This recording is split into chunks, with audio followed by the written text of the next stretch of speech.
sur le podcast Bien dans ta boîte, je suis Laura Besson, coach, formatrice et autrice. Sur ce podcast, seul ou avec mes invités, on parle psychologie et entrepreneuriat, car je crois que le savoir, c'est la liberté. Celle de devenir libre, autonome, responsable et acteur-actrice de ta vie et de ton business. Ici, on explore les défis de la régulation émotionnelle, des relations et de l'identité professionnelle, tout en découvrant des solutions pratiques pour trouver ta place sur le marché et dans ta vie. Bonne écoute.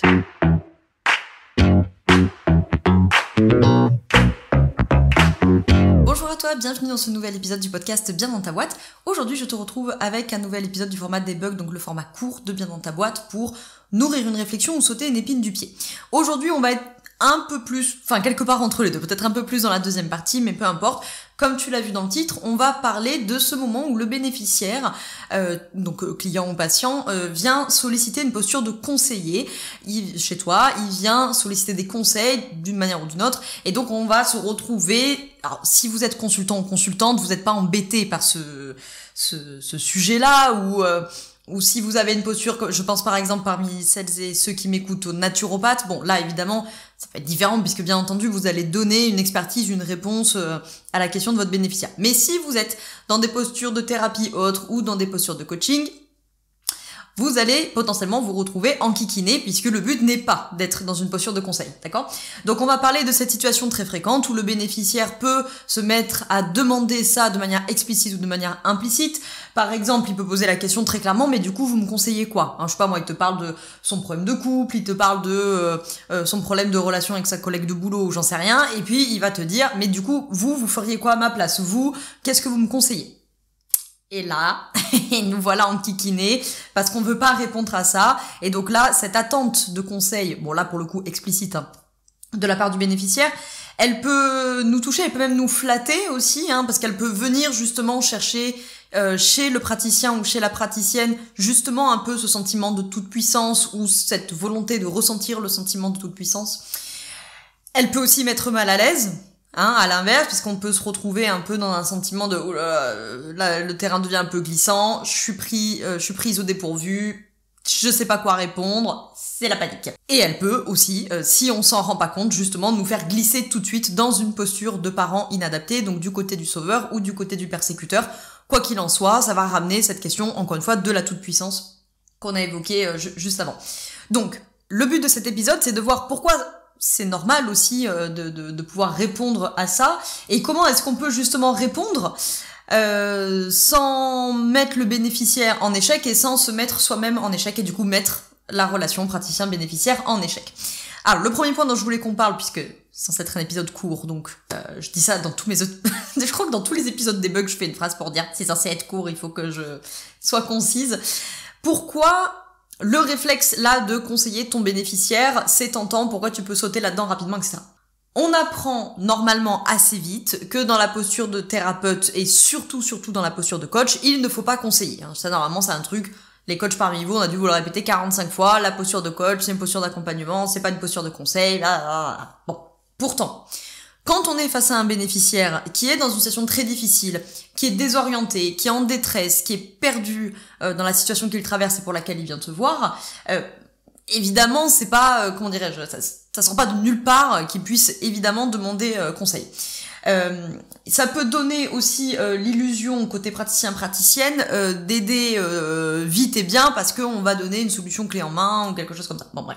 Ça peut aussi, bien sûr, et il faut pas le nier, je l'ai évoqué en introduction, permettre aux praticiens-praticiennes, justement, de ressentir quelque chose de valorisant, de flatteur, d'être celui qui a la réponse, d'être celui qui, tout ce qu'il sait, tout ce qu'il dit est juste, est bon, est valable, est utile, etc. Donc ça peut attraper tout ça.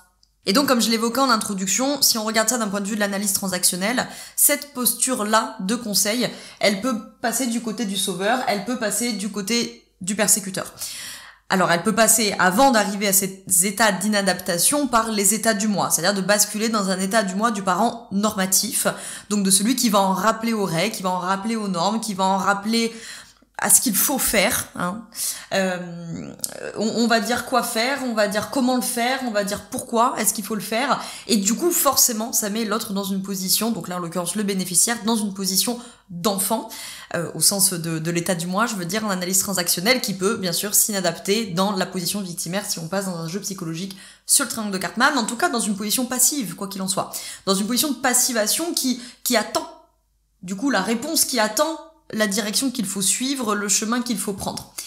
Et d'un point de vue systémique, ça va également figer la relation entre le praticien et le bénéficiaire, puisque du coup, le praticien, l'accompagnant, accompagnante devient sachant, et donc, par symétrie, le bénéficiaire devient celui qui ne sait pas.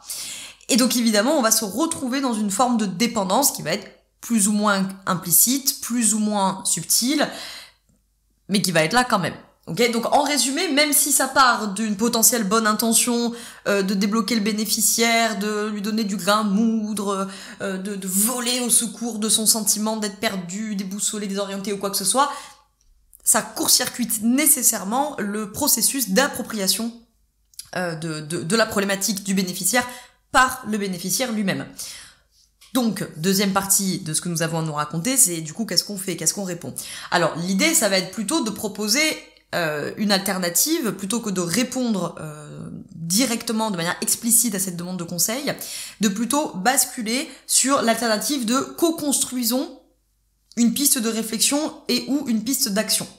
Donc l'idée, c'est accueillir cette demande du bénéficiaire, accueillir sa demande de conseil, sans y répondre immédiatement. Okay. On peut dire quelque chose du type je sens que tu es ou que vous êtes, hein, selon si vous les tutoyez ou vous voyez, que vous êtes à la recherche d'une solution. Je vois que vous êtes à la recherche d'une solution et tout ça est tout à fait légitime.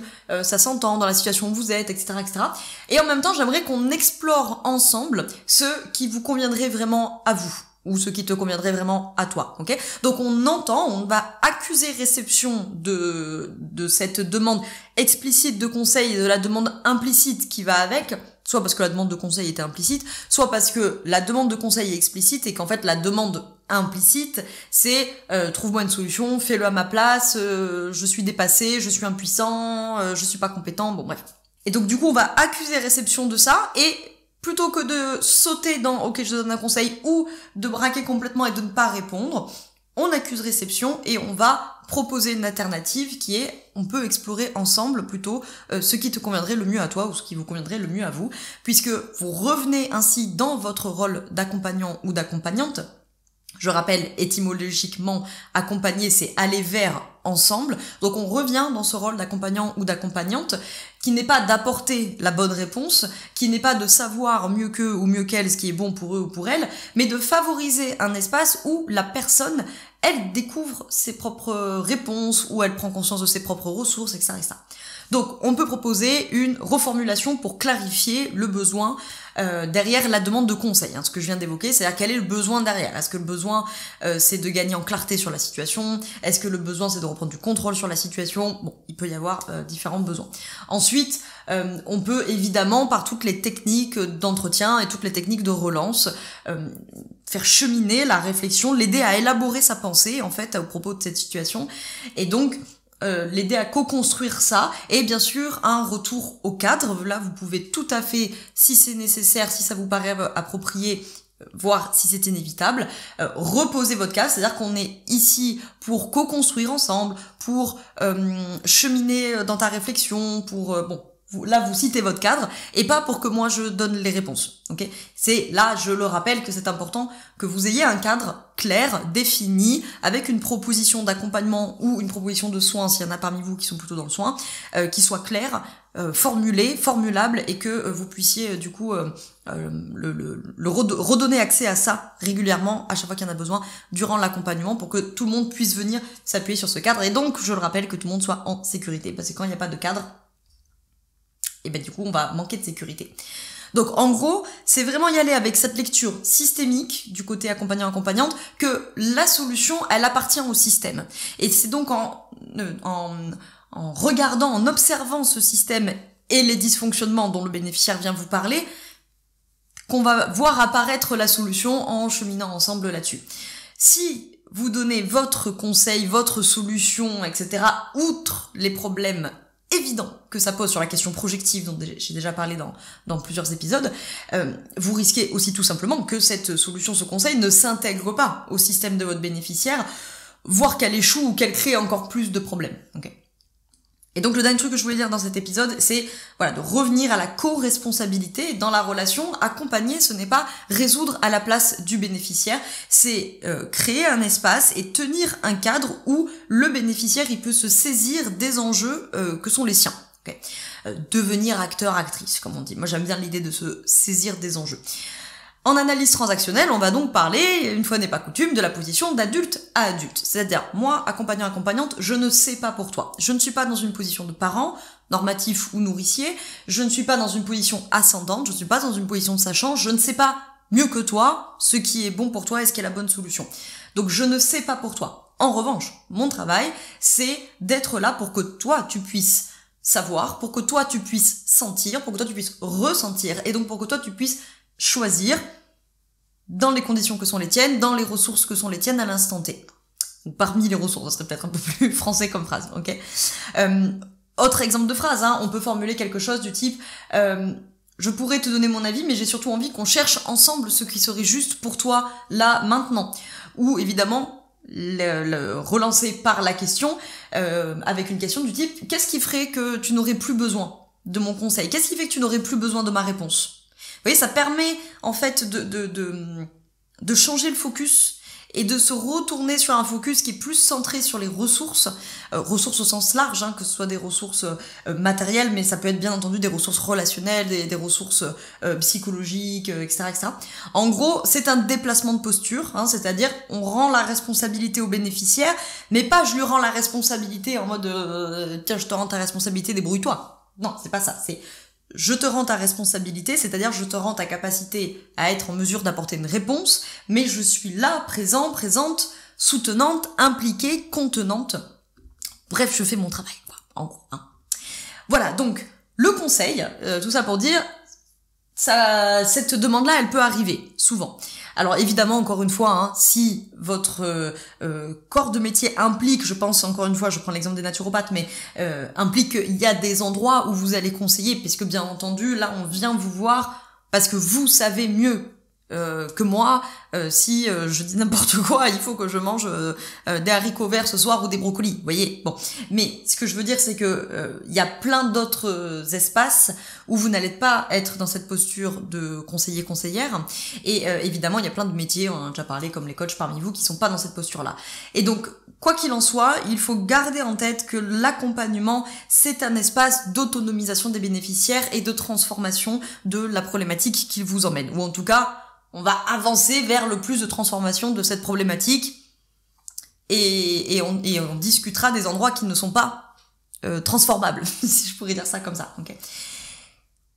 Le tomber dans la posture de conseil, c'est vraiment, si c'est pas votre métier bien sûr, c'est vraiment un piège pour tout ce qu'on a évoqué dans cet épisode. Ce qui est beaucoup plus puissant, c'est ce que vous allez proposer à la place. L'espace de réflexion, la responsabilisation partagée, la co-construction des pistes de réflexion et ou la co-construction des pistes d'action pour le bénéficiaire, et c'est ça qui va rendre aussi vos accompagnements vraiment plus durables, parce que en co-construisant avec vous, c'est aussi des cheminements de pensée, okay, qui vont pouvoir acquérir et qui du coup ça leur permet de s'autonomiser, parce que évidemment s'ils sont toujours dans une position où le conseil vient comme ça, et bien du coup ça ne permet pas de développer par exemple le réflexe de se poser la question de c'est quoi le besoin qu'il y a derrière. Et vous, votre travail, en tout cas une partie de votre travail, c'est quand même justement de les autonomiser et donc de pouvoir leur apporter entre guillemets ce réflexe de dire ok, mais en fait c'est quoi le besoin qu'il y a derrière, pourquoi est-ce que je la pose cette question, pourquoi est-ce que j'ai besoin que quelqu'un d'autre me donne la solution, c'est parce que moi j'ai l'impression d'avoir déjà tout essayé, parce que je me sens complètement dépassée. Bon d'accord, alors du coup il y a ces besoins là. Et c'est ça qui est peut-être plus intéressant à adresser que de répondre comme ça du tac au tac. Voilà ce que je voulais vous dire pour cet épisode-là. J'ai essayé de faire quand même relativement court si vous êtes pris par ce genre de situation. Et si vous êtes pris par ce genre de situation ou que ça vous angoisse de vous retrouver dans ce genre de situation, celle-ci ou des situations ressemblantes, la formation à la posture, tac à tac, elle sert à ça. La promo 10, elle attaque très bientôt, mi-octobre, et justement, cette formation apprendre à être accompagnant ou accompagnante, elle vise justement, quand on sort de la formation, à savoir gérer ce genre de situation, le timing qui dépasse, le bénéficiaire qui demande des conseils, le bénéficiaire qui fait que parler et qu'on n'arrive pas à en placer une, pourquoi, qu'est-ce qui se passe, quels sont les besoins derrière, etc. Le bénéficiaire qu'il faut réorienter mais qui refuse la réorientation, bref.